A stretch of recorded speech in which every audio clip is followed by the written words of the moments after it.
मंडळी नमस्कार. मी सतीश गोपाळ कुलकर्णी. आपण राजकारण गेलं चुलीत या चॅनलवर प्रतिसाद देत आहात ते पाहून अत्यानंद होतो आहे. पण फक्त एकच आपल्याला सगळ्यांना विनंती आहे, अनसबस्क्राईब्ड व्ह्यूजची संख्या 84% दाखवतं आहे ॲनालिटिक्समध्ये. तेव्हा कृपया आपण सबस्क्राईब करा जेणेकरून आपल्या या चॅनलला प्रोत्साहन मिळेल. आजचा आपण विषय घेतलेला आहे तीर्थक्षेत्र इन ब्रॅकेट कंसामध्ये पर्यटन क्षेत्र. मी मुद्दा म्हणून हा तीर्थक्षेत्र हा विषय निवडला कारण ह्याच्यावर पूर्वी मी बऱ्याच लेखांमधून लेख लिहिलेले आहेत आणि मला वाटतं जसं स्वातंत्र्य लढ्याच्या दरम्यान एक वृत्तपत्र हे माध्यम वापरलं होतं जनजागरणासाठी, तसं आजच्या काळामध्ये हितसंवादासाठी जरी एखादा माणूस व्यक्ती पत्रकार नसेल तरी अशा स्वरूपाची मांडणी करायला व्यक्तिगतदृष्ट्या काही हरकत नसावी असं माझं व्यक्तिगत मत आहे. आपल्याला काय वाटतं जरूर आपण कळवा. तर तीर्थक्षेत्र वा पर्यटन क्षेत्र हे सर्वात आपल्याला आधी निर्णय घ्यावा लागेल की एखादं क्षेत्र जे आहे, आता उदाहरणार्थ आपल्या इथं अनेक अशी तीर्थक्षेत्र आहेत की जी अतिशय पुरातन आहेत, ज्याच्या काळाविषयी काही आडाखे बांधणं देखील कठीण आहे. कारण कार्बन डेटिंग वगैरे हे जरी अत्याधुनिक काही तंत्र वापरली गेली तरी त्याच्यावर योग्य तो प्रकाशझोत टाकला जाईल असं मला व्यक्तिशः वाटत नाही. त्यामुळं ही अशी जी क्षेत्र आहेत ही कुणाची आजच्या ह्या स्वातंत्र्योत्तर काळातल्या किंवा इव्हन त्याच्यापूर्वीच्या काळामधल्यासुद्धा कुणाची ही काय जे यांनी शोधून काढलेली आहेत वगैरे वगैरे असा त्याचा अर्थ होत नाही.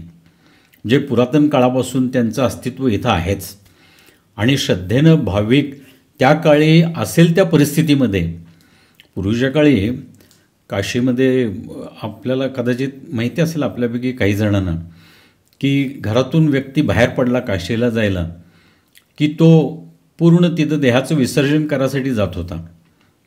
आता तो परतणार नाही, संभवता परतणार नाही अशीच एक धारणा असायची सगळ्यांची.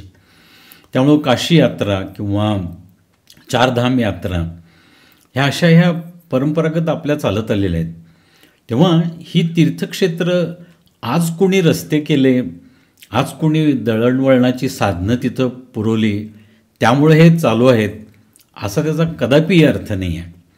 आणि दुर्दैवानं आपल्या इथली भारतामधली सगळी मंदिरं तीर्थक्षेत्र ही सरकारी नियंत्रणाखाली आहेत.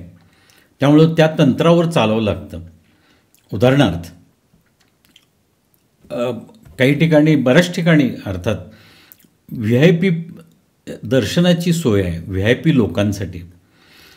हा एका लोकशाहीमध्ये हा कुठून प्रकार आला की हे VIP दर्शन काही अपवादात्मक काही बाबींमध्ये जेव्हा काही वृद्ध लोक आहेत किंवा काही दिव्यांग लोक आहेत, मंडळी आहेत, त्यांच्यासाठी विशेष काही पैसे देऊन, जादाचे पैसे देऊन वगैरे दर्शनासाठी थोडंसं त्वरित होईल ह्या अर्थानं जर काही यंत्रणा असेल त्याला माझा हे नाही आहे, ऑब्जेक्शन नाही आहे, त्याला मी चुकीचं आहे असं म्हणणार नाही.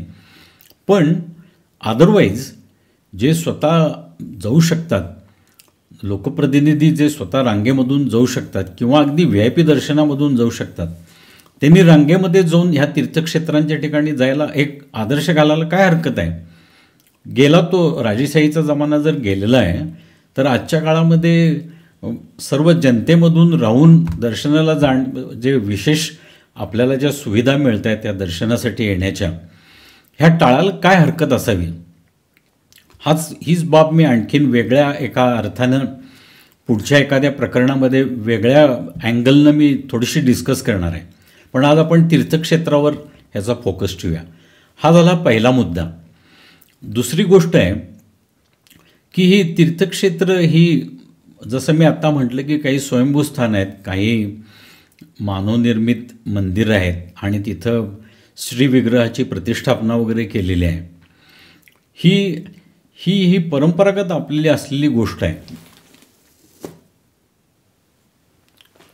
अशा ठिकाणी आधुनिक सुधारणांच्या नावाखाली किंवा दर्शनाला सुलभता यावी ह्या दृष्टीनं त्यांच्या मूळ स्थानाला कोणताही धक्का न लावता इतर काही सुधारणा होणार असतील तर त्या निश्चितच स्वागतार्ह आहेत. पण प्रचंड प्रमाणामध्ये मूळ त्या स्थानाला काही जर धक्का बसणार असेल किंवा तिथं त्या मूळ स्ट्रक्चरला काही चेंजेस करावे लागणार असतील तर आपल्याला त्यामध्ये हस्तक्षेप करण्याचा कोणताही अधिकार नाही. धर्मशास्त्रानुसार त्या वास्तूला जो एक ऑरा मिळालेला आहे त्याच्या ऑरामध्ये बदल करण्याचा आपल्याला निश्चितच अधिकार नाही. त्याचबरोबर त्या ठिकाणी कोणता कोड ऑफ कंडक्ट असावा, वेश परिधान कोणत्या प्रकारचा केला जावा, दर्शनाला जाताना कोणती शिस्त पाळली जावी, ह्या सगळ्या गोष्टी ज्या परंपरेनुसार आहेत, एकतर ह्याला धर्मशास्त्र किंवा परंपरागत शास्त्र ह्यामध्ये हस्तक्षेप करण्याचा कुणालाही अधिकार असता कामा नये.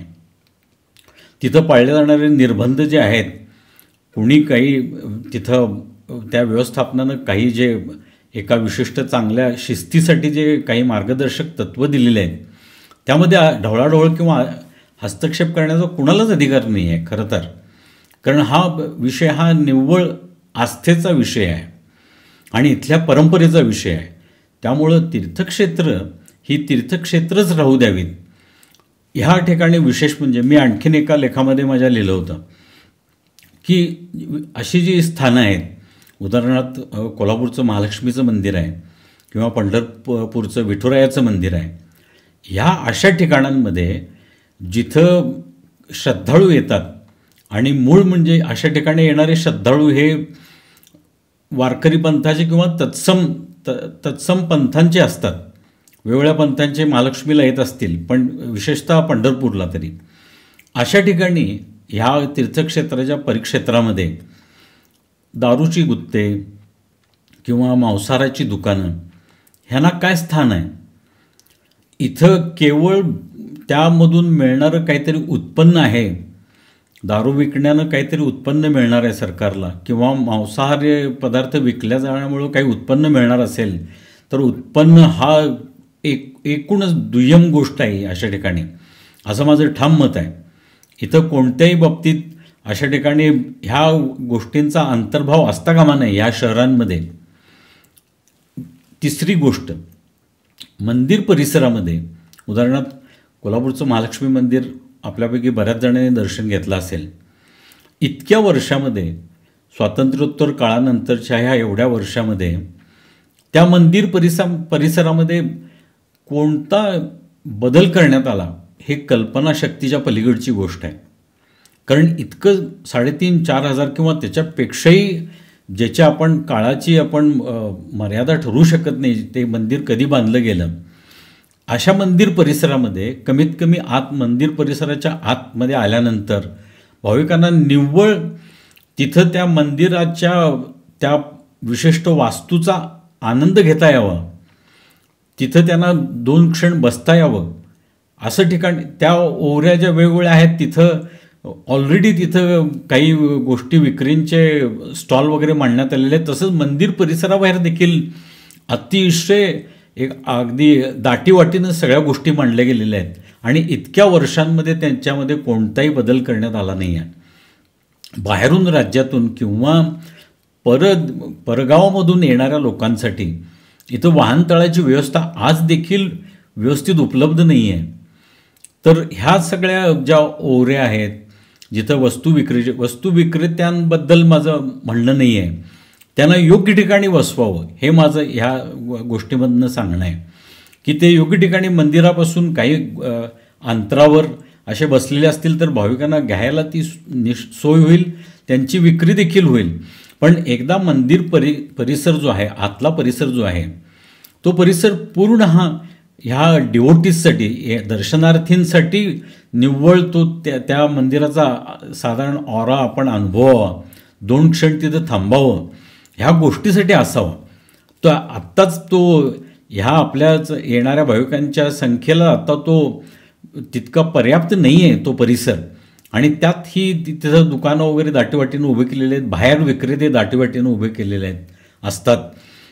ह्यांचं निश्चितच, आणि वाहन तळ पार्किंगची व्यवस्था ही या मंदिर परिसरामध्ये इतकी दुरावस्था आहे, ह्याच्याकडं आजपर्यंत इतक्या वर्षामध्ये कुणाचंच लक्ष जाऊ नये ही खरोखर खेदाची गोष्ट आहे. काही दुसऱ्या मंदिर परिसरांमध्ये का अगदी अजिबात हे विक्रेते किंवा अन्य हे बाहेरचे लोक आहेत तिथं विक्रीसाठी बसलेले, त्यांना अजिबात तिथं कुठं जागा दिली गेली नाही. मंदिर परिसर हा पूर्ण हा दर्शनार्थींसाठीच निव्वळ तिथं दिला गेलेला आहे. तर अशा प्रकारची एक संकल्पना ह्या गोष्टींमध्ये असावी. मंदिर हे किती लहान किंवा छोटं यावर इतर कोणतेही निकष अवलंबून असता कामा नयेत. तेव्हा तीर्थक्षेत्र जी परंपरागत तीर्थक्षेत्र आहेत त्या तीर्थक्षेत्रांना कृपया सर्वांनी तीर्थक्षेत्रच राहू द्यावीत. तिथं येणाऱ्या भाविकांसाठी काही कोड ऑफ कंडक्ट असावा, वेशभूषा किंवा अन्य तत्सम बाबी, कुणी कशा प्रकारे तिथे यावं, दर्शन घ्यावं, दर्शन हा मुख्य हेतू असावा.